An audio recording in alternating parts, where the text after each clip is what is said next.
Olá pessoal, tudo bem? Quem vos fala é o professor Salomão. Pessoal, vamos aqui, portanto, dar seguimento à nossa videoaula. Bem, como eu já havia falado anteriormente, nós vamos aqui tratar pontualmente dos impostos federais. Em seguida, iremos tratar dos impostos estaduais e, por fim, dos impostos municipais. Bem, primeiramente, pessoal, quando falamos especificamente dos impostos federais, nós não podemos somente citar os impostos indicados no artigo 153. Eu estou me falando do imposto sobre importação, do imposto sobre exportação, do imposto de renda, do imposto sobre produtos industrializados, do imposto sobre operações financeiras, e aí envolve o crédito, câmbio, seguro, bem como relativo a títulos ou valores mobiliários. Não estou falando somente também, pessoal, do imposto sobre propriedade territorial rural e também não estou somente me referindo ao imposto sobre grandes fortunas, que nesse caso pontual é o imposto instituído por lei complementar. Não. Estou falando para vocês não somente dos impostos dominados, que são esses que eu falei, mas também, pessoal, dos impostos residuais previsto no artigo 154, inciso 1, que são, portanto, impostos instituídos por lei complementar e são impostos inéditos no sistema jurídico.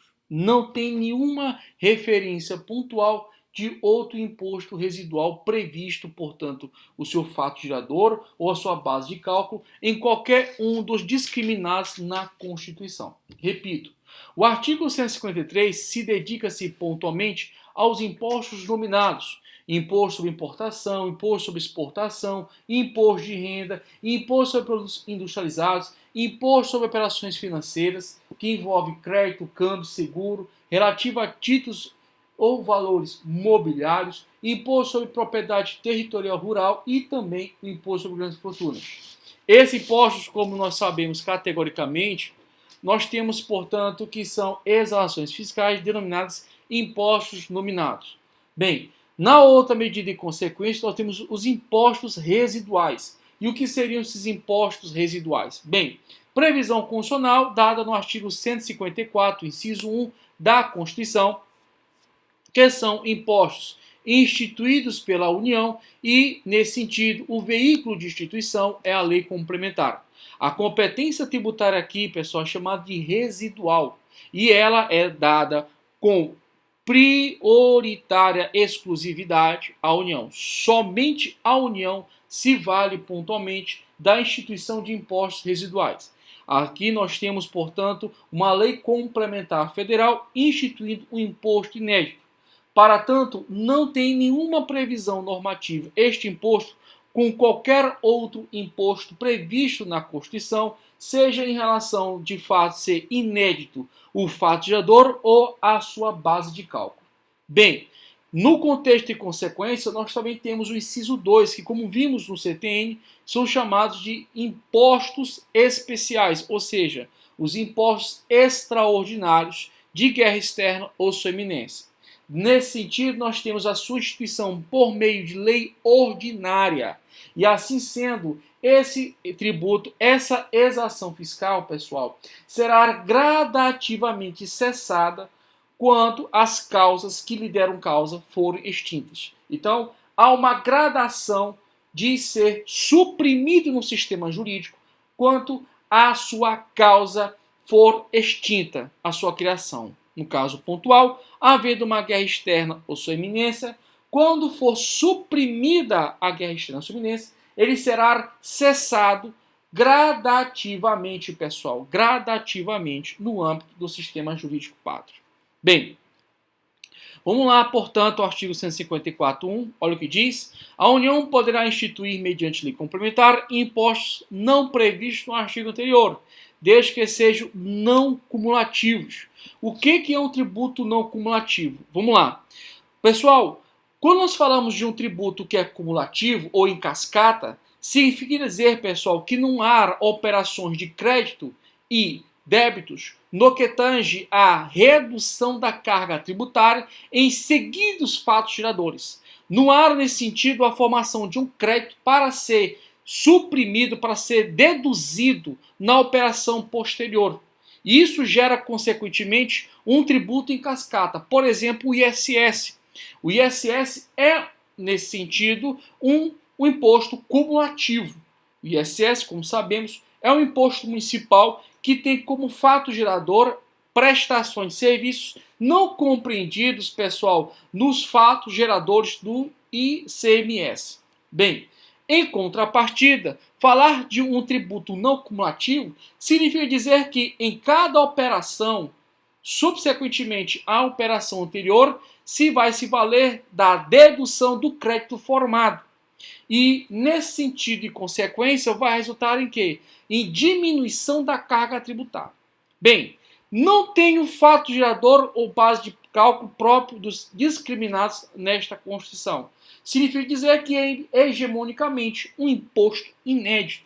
É um imposto que não reverbera nenhum fato gerador anteriormente previsto no sistema jurídico.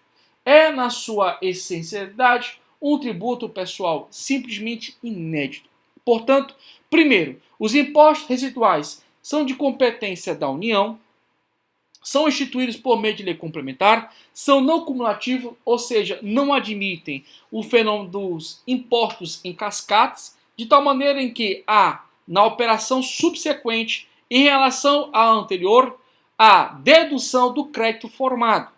Consequentemente, são tributos inéditos, porque não tem fato gerador ou base de cálculo iguais, próprios aos discriminados na Constituição brasileira. Bem, dando seguimento, nós temos o artigo 154, inciso 1, que trata pontualmente dos impostos extraordinários de guerra externa, ou sua eminência. Esse tributo, pessoal, do artigo 154, ele é instituído por lei ordinária. Ora, na mesma medida e consequência, também poderá ser instituído por meio de medida provisória, nos termos do artigo 62, parágrafo 1º. Está na classificação lá do CTN de impostos especiais, cujo CTN o chama de impostos extraordinários, o que a doutrina aponta ser chamado de tributos, os impostos, esses tributos, do âmbito da competência extraordinária, que é exercida pela União.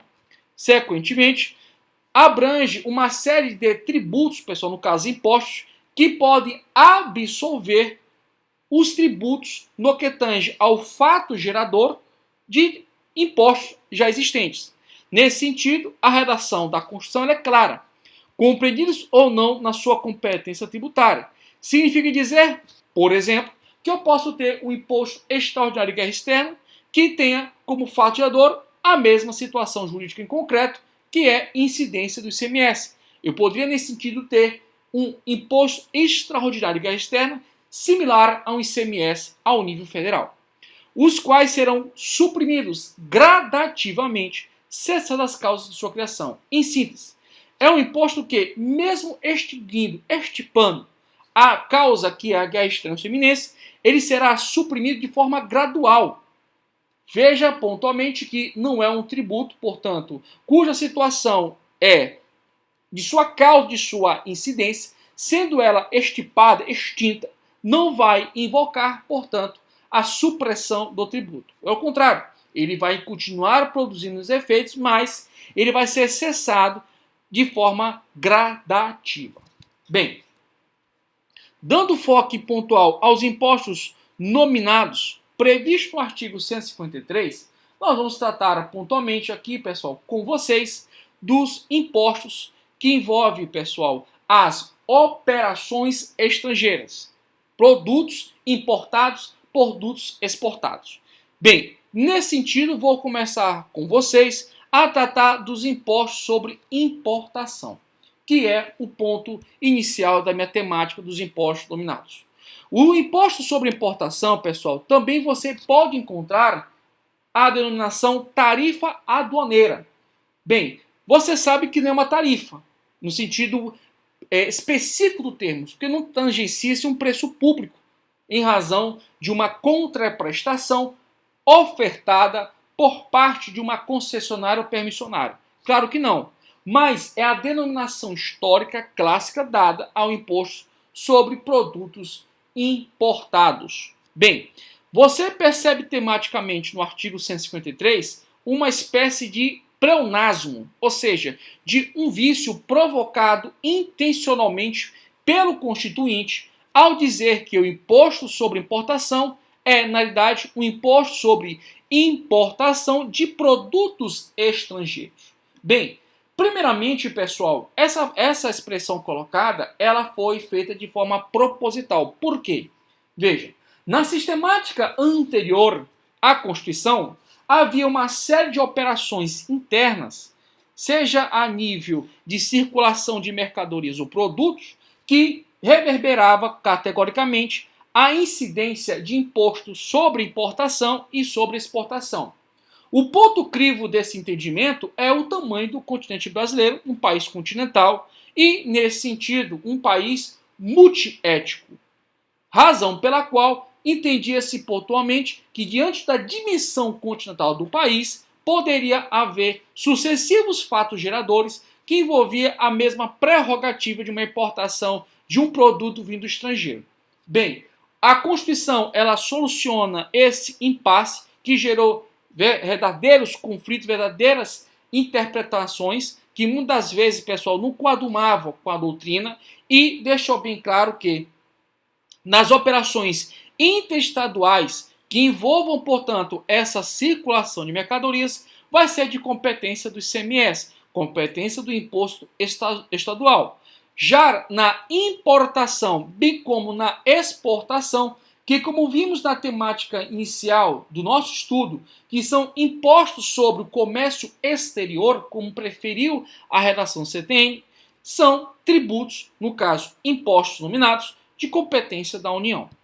Bem, ainda fazendo referência às questões temáticas que envolvem a própria denominação dada imposto sobre importação de produtos estrangeiros, temos que levar em consideração que tanto o CTN quanto o principal normativo que rege pontualmente a importação, que é o Decreto-Lei 37 de 1966, só um instante, Decreto-Lei 37 de 1966, ambos os diplomas, eles trazem a referência pontual, produtos e mercadorias. Em especial atenção, nós temos que o CTN, ele fala no seu artigo 19, produtos. Enquanto que no regulamento aduaneiro, por sinal, importante também colocar essa disciplina, que é o decreto 6759 do ano 2009, em seu artigo 72, ele fala mercadorias. Então, pessoal, o que ocorre? O STJ vem trazendo o entendimento com base pontual literatura do decreto, olha só, pessoal, anotem pontualmente, decreto 3766, que é o principal normativo que trata acerca do imposto de importação sobre importação.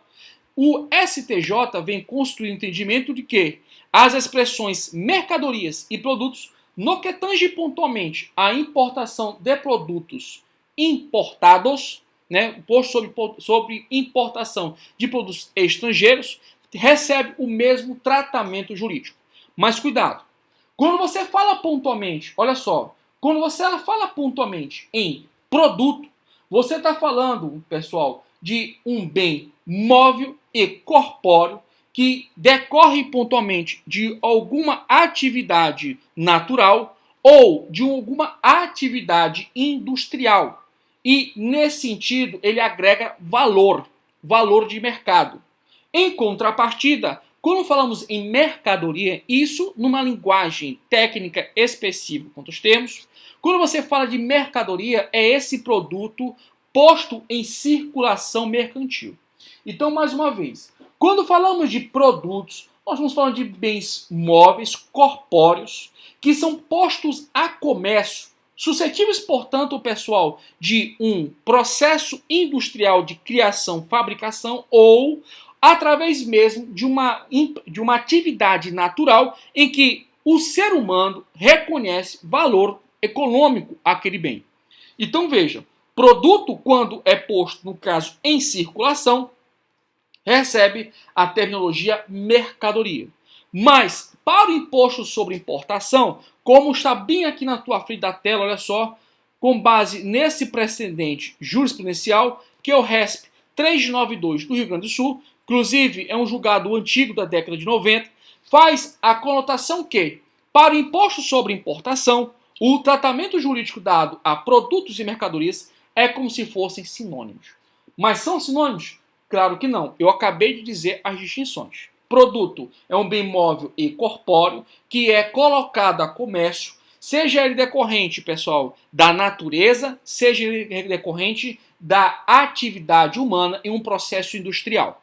Consequentemente, o produto que é posto em circulação mercantil é chamado de mercadoria. Mas, para efeitos jurídicos tributários, produto e mercadoria, no que tange à importação de produto estrangeiro, nós temos pontualmente, pessoal, o mesmo tratamento jurídico. Tudo bem?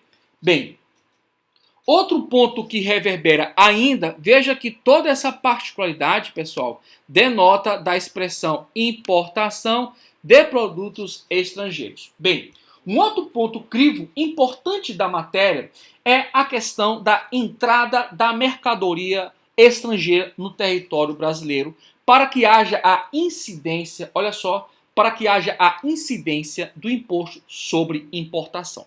Bem, mas antes, vamos aqui abraçar o CTN e vamos ler especificamente o artigo 19.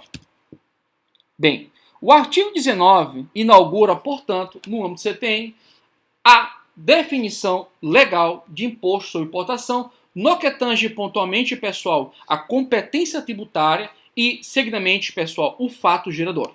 Bem, nesse sentido e consequência, olha o que diz o artigo 19 do CTN. O imposto de competência da União sobre importação de produtos estrangeiros tem como fato gerador a entrada destes no território nacional. Bem, a partir de agora, quando formos falarmos especificamente dos impostos que incidem sobre o comércio exterior, e aqui nós temos o imposto sobre importação e o imposto sobre exportação, território nacional com a terminologia território aduaneiro. Bem, feito tais explanações, vamos aqui partir para o artigo 72 do Decreto 6759 do ano 2009, que trata sobre o regulamento aduaneiro. Aqui chama a atenção ao artigo 72. O artigo 72, pessoal, ele vai tratar do fato gerador e diz o seguinte: o fato gerador do imposto de importação, e você sabe, de produtos estrangeiros, é a entrada da mercadoria estrangeira no território aduaneiro. Por isso que eu te falo, pessoal, falar de território nacional no que tange, no que se refere ao imposto sobre importação e imposto sobre exportação, vamos chamar, a partir de agora, território aduaneiro. Bem, nesse sentido e consequência, o que nos aponta aqui? Não podemos confundir, portanto, a mera entrada física de um produto estrangeiro no território brasileiro. Cuidado com isso. Porque assim, o simples ingresso do produto, ou como prefere a jurisprudência e a doutrina, ou mercadoria estrangeira no território nacional, que como você sabe é o território aduaneiro, não gera fato gerador do imposto sobre importação. Ele não gera o fato gerador do imposto sobre importação. Agora veja, para que haja efetivamente o fato gerador do produto vindo do estrangeiro para o território aduaneiro, deve haver a sua incorporação na economia interna, na economia brasileira. Assim sendo, esse produto ele deve ser objeto de consumo interno, objeto para incrementação na indústria, objeto para o comércio em geral, mesmo que haja também, inclusive, operações de e-commerce, ou seja, operações de comércio eletrônico. Não importa.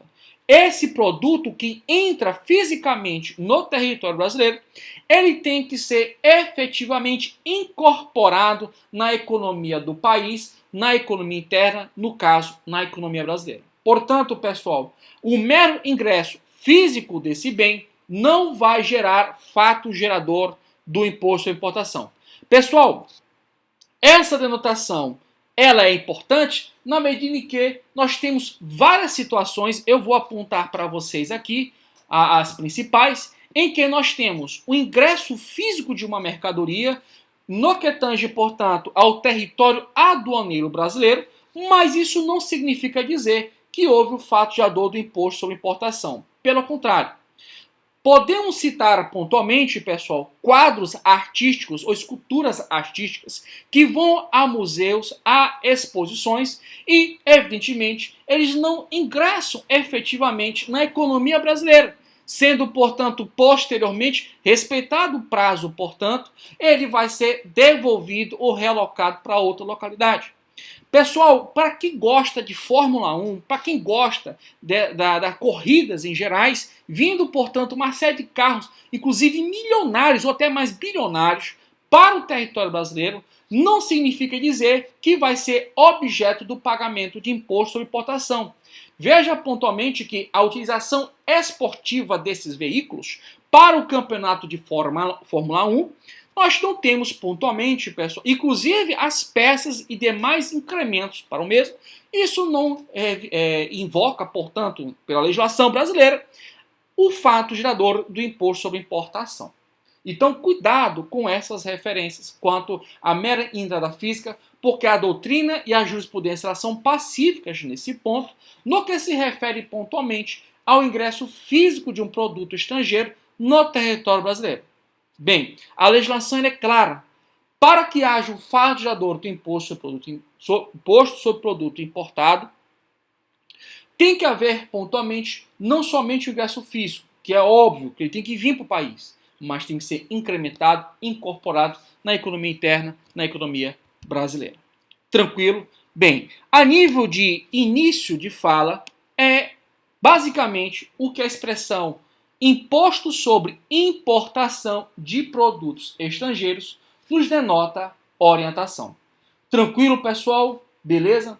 Bem, um ponto também importante a ser analisado são as exceções, mas a doutrina prefere chamar de mitigações ou atenuações aos princípios da legalidade e, da mesma maneira, da anterioridade tributária. Bem, quanto ao princípio da legalidade, não é de hoje, né? Eu já falo várias vezes essa exceção. Quanto ao imposto sobre importação, previsto pontualmente no parágrafo 1º do artigo 153 da Constituição, que diz: é facultado ao Poder Executivo, atendidas as condições e os limites estabelecidos em lei, alterar as alíquotas do imposto enumerados nos incisos 1, 2, 4 e 5. Bem, está aqui o inciso 1, ao lado, inclusive, do imposto sobre exportação, nós temos aqui o imposto sobre importação, o imposto sobre exportação, que são, portanto, pessoal, impostos que excepcionam o princípio da legalidade. Não custa nada lembrar, pontualmente, lá no artigo 97, o princípio da reserva legal tributária, em que exige no inciso 4 que somente a lei pode estabelecer a fixação de alíquota do tributo e da base de cálculo. Veja pontualmente que a Constituição autorizou o que, gente? Olha só, a alteração por ato por parte do Poder Executivo da alíquota do imposto sobre importação. Na mesma medida e consequência, sabemos categoricamente que a expressão ato do Poder Executivo, segundo os entendimentos dos tribunais, reverbera a atenção a decreto presidencial ou portarias ou outros normativos infralegais autorizados plenamente, pessoal, por lei, que emanam, portanto, pessoal, a vontade do executivo, concretamente falando, em alterar alíquotas. E aí eu me reverbero a atenção às portarias do COMEX e outros órgãos, inclusive do Ministério da Economia. Bem, de toda maneira e toda consequência, há também uma excepcionalidade importante. Para alguns preferem chamar de mitigações ou atenuações em razão da clássica orientação de princípios. Bem, para nós, exceções, mitigações e atenuações sem problema algum. Bem, vamos seguir nesse sentido, nosso barco, ao artigo 150, parágrafo 1º. O artigo 150, parágrafo 1º, ele fala de duas referências de princípio da anterioridade, que é o princípio da anterioridade ordinária, e fala também, pessoal, do princípio da anterioridade nonagesimal. O artigo 150, parágrafo 1º, diz que excepciona tanto o princípio da anterioridade ordinária quanto ao princípio da anterioridade nonagesimal, olha só, o imposto sobre importação. O imposto sobre importação. Tudo bem? Então, mais uma vez, o imposto sobre a importação de produtos estrangeiros, ele é uma exceção, mitigação ou atenuação ao princípio da legalidade tributária em sentido estrito, e aí faz referência à reserva legal do artigo 97, inciso 4, e da mesma medida e consequência também excepciona, mitiga ou atenua, como você preferir, o princípio da anterioridade nonagesimal, aqui na última parte, e do exercício financeiro seguinte, ou princípio da anterioridade anual, previsto na primeira parte do parágrafo 1º do artigo 150 da Constituição. Bem, um ponto crivo também, ainda associado a isso, é se, diante dessa excepcionalidade do princípio da anterioridade ordinária e nonagesimal, não custa nada novamente informarmos que é também uma excepcionalidade, mitigação ou atenuação a revogação de benefícios fiscais. Beleza? Tranquilo? Então vamos lá. Nesse sentido e consequência, falamos pontualmente do que é o imposto sobre importação, do que é pontualmente o fato gerador desse tributo. Consequentemente, tratamos aspectos conceituais específicos como o território aduaneiro e no que refere-se pontualmente a situações em que necessita, portanto, um tratamento jurídico específico, na medida em que o imposto sobre importação ele traz um tratamento específico quanto a trazer o elemento produto e mercadoria como sinônimos para que haja, portanto, o entendimento da ocorrência ou não do fato gerador. Falamos pontualmente que tratar de território nacional, no plano que tange aos impostos que incidem sobre o comércio exterior, envolve a terminologia território aduaneiro. Bem, não acabamos. Tem muita coisa ainda, gente. Vamos lá.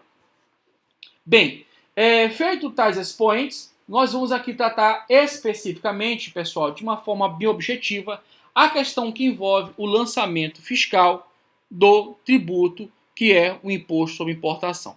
Bem, infelizmente, pessoal, existe uma certa desconfiança do aluno quando vai tratar do termo lançamento.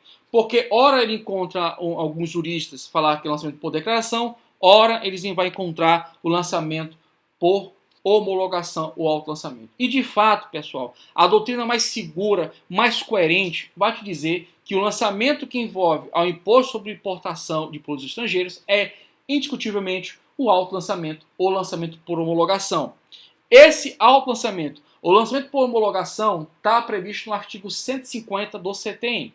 Bem, como é que é a sistemática do lançamento fiscal em que envolve o imposto sobre importação de produtos estrangeiros? Bem, primeiramente, em sendo, portanto, o fato do tributo ser lançado por homologação ou autolançamento, é indiscutível que o contribuinte do tributo irá prestar informações de fato e informações de direitos relativos ao imposto sobre importação. Segundo ponto de análise é o modus operandi desse lançamento. Bem, primeiramente, pessoal, com base na legislação, nós temos que, primeiramente, compete ao importador realizar o cálculo do montante do tributo devido relativo à importação de produtos estrangeiros. Então, o importador ele vai fazer o computo, o cálculo específico do montante do tributo devido e também irá fazer toda a prestação de informações factuais e jurídicas indispensáveis para a constituição do crédito tributário. E como é que ele faz esse procedimento? Bem, se o lançamento por declaração envolve, pessoal, a apresentação por meio de uma declaração de elementos de fato, de elementos de direito. E é feito todo esse procedimento eletronicamente. Então, ele vai elaborar, preenchendo dados relativos à declaração de importação e, sequentemente, registrará no Siscomex. Repito, ele irá prestar as declarações e procederá o registro eletrônico no Siscomex. O que é o Siscomex? É o Sistema Integrado de Comércio Exterior. todo esse procedimento é eletrônico. Bem, feita a declaração e o registro pontual no Siscomex, o que vai acontecer? O próprio sistema vai ficar encarregado de retirar da conta corrente do importador todo o montante do tributo devido de imposto sobre importação. Ficando, por fim, a autoridade fazendária, que no caso é o auditor fiscal da Receita Federal do Brasil, homologar ou não o lançamento efetuado pelo portador contribuinte. Veja pontualmente que, na mesma medida que está lá no artigo 150 do CTN, fica ao encargo do auditor fiscal, evidentemente, de uma forma lícita, clara, translúcida, transparente, realizar análise factual e jurídica dos elementos apresentados. Ele vai ficar, pessoal, com o empecilho de homologar ou não o lançamento efetuado. Bem, nesse sentido e consequência, trata-se, portanto, pessoal, de um lançamento por homologação. Nesse sentido, não custa nada lembrar, novamente, com muito prazer, o artigo 150 do CTN, que diz o seguinte: o lançamento por homologação que ocorre quanto aos tributos cuja legislação atribua ao sujeito passivo o dever de antecipar o pagamento sem prévio exame da autoridade administrativa, opera-se pelo ato em que a referida autoridade, tomando conhecimento da atividade a ser exercida pelo obrigado, é expressamente a homologa. E um dispositivo importante da nossa fala é o parágrafo 1º, que diz: o pagamento antecipado pelo obrigado, nos termos deste artigo, extingue o crédito, sob condições resolutórias. A condição não é suspensiva. Eu já falei isso várias vezes em videoaula. Não é suspensiva a condição, como já caiu em prova. Ela é resolutória da ulterior homologação ao lançamento. Bem, feito isso, tranquilo, tá de boa. Vamos agora analisar pontualmente o artigo 1º do Decreto-Lei 3766. Gente, deixa eu tomar uma água aqui, porque a língua já está aprendendo. Não tem jeito.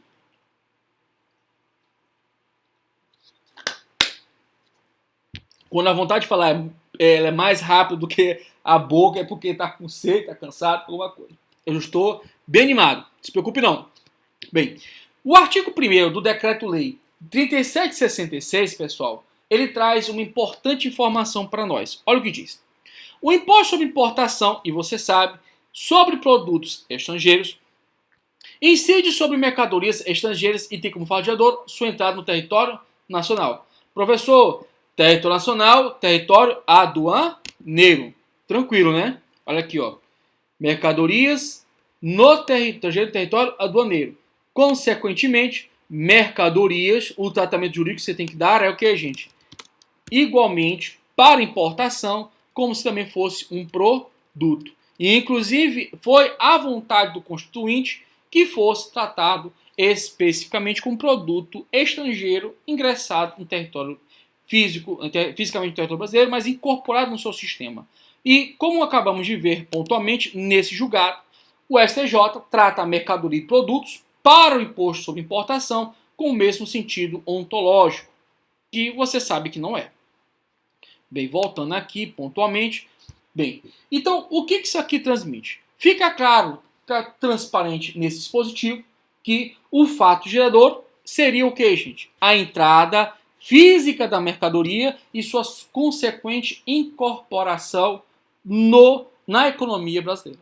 Mas veja, você sabe pontualmente, isso já caiu em prova, que de fato, pessoal, no primeiro momento fica translúcido que o fato gerador é sua entrada no mercado brasileiro, na economia brasileira. Mas, para fins fiscais, gente, isso aqui eu queria que você colocasse no caderno. O fato gerador é sua entrada no território aduaneiro. De quê? Num produto estrangeiro. Mas, para fins fiscais, para o computo, portanto, da constituição do crédito tributário, pessoal, é a partir da declaração realizada pelo contribuinte. Gente, muito cuidado com isso.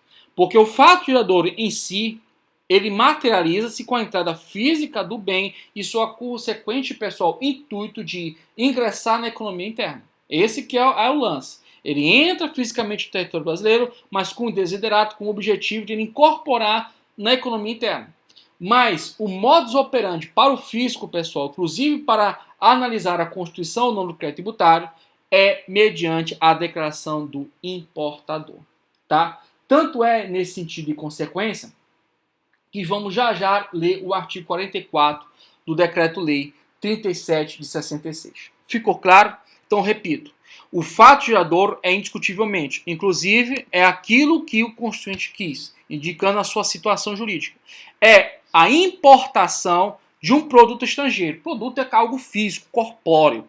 E esse produto, ele incorpora no sistema jurídico. Essa que é a ideia básica que a Constituição quis. Mas, para fins de cálculo, para fins de efetiva constituição do crédito tributário, é indispensável, pessoal, é indispensável a existência da declaração feita pelo contribuinte do tributo. E, nesse sentido, te chamo a atenção ao artigo 44. Ao artigo 44 do referido dispositivo, que trata pontualmente do despacho aduaneiro.